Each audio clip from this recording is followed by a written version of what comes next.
नाही आता ते उलथापालथ झाले, पण आता आता जर चांगले एकत्र राहिलेत ते आणि जर त्याने चांगलं काम केलं तर आमच्या शुभेच्छा त्यांना पण आहेत, नाही असं नाही. पूर्वीच्या मुंबईत आणि आताच्या मुंबईत मेजर असे बदल काय झाले जे तुम्हाला दिसतात?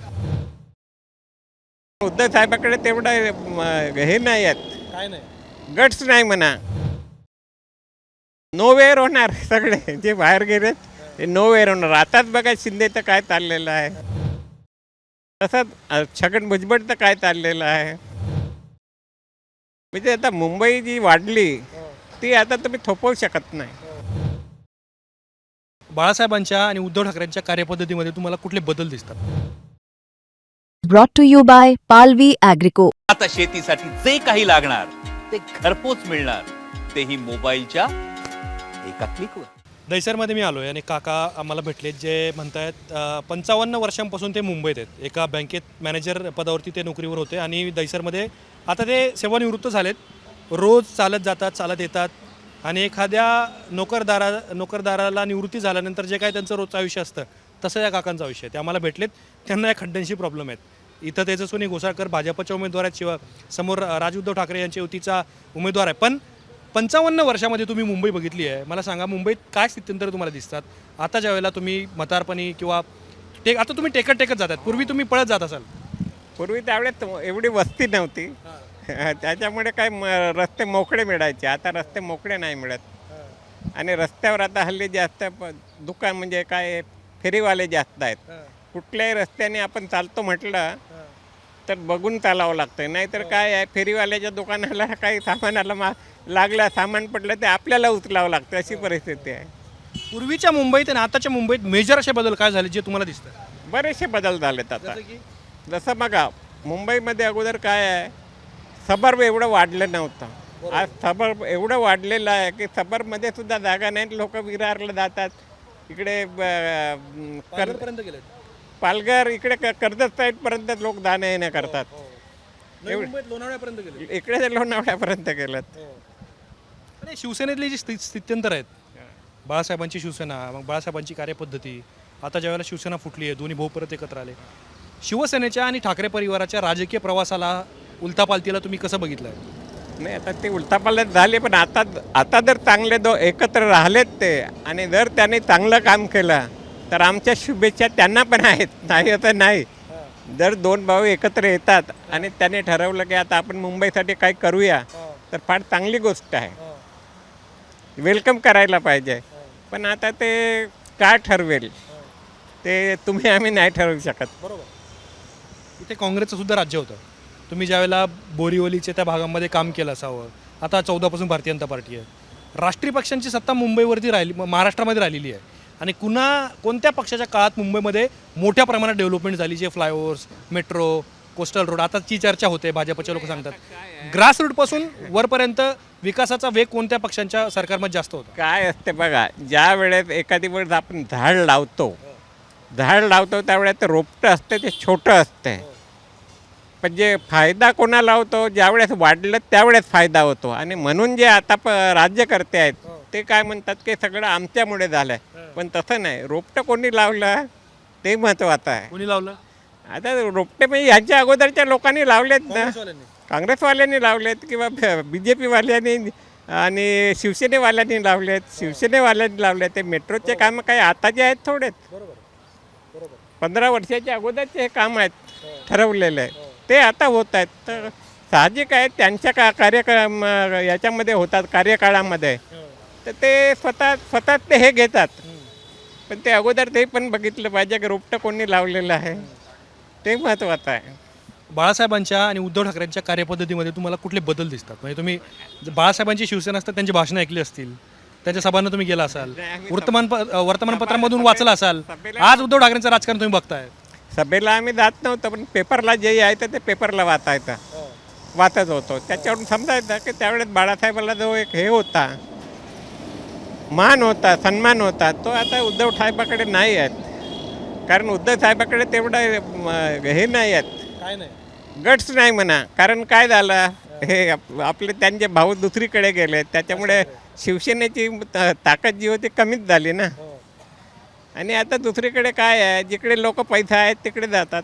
त्याच्यामुळे नाही, पण असं म्हणता येणार रे ना की बाळासाहेब असताना सुद्धा छगन भुजबळांनी शिवसेना सोडली, नारायण राणेंनी सोडली, राज ठाकरे शिवसेनेतून गेले.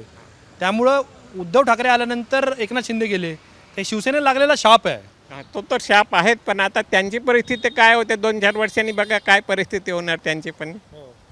कशी होणार?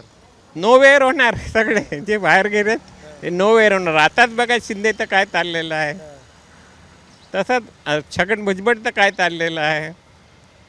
ते आता मोठ्या पक्षाला धरून असल्यामुळे त्यांना थोडासा मान आहे, पण उद्या ते नोवेअरच होणार.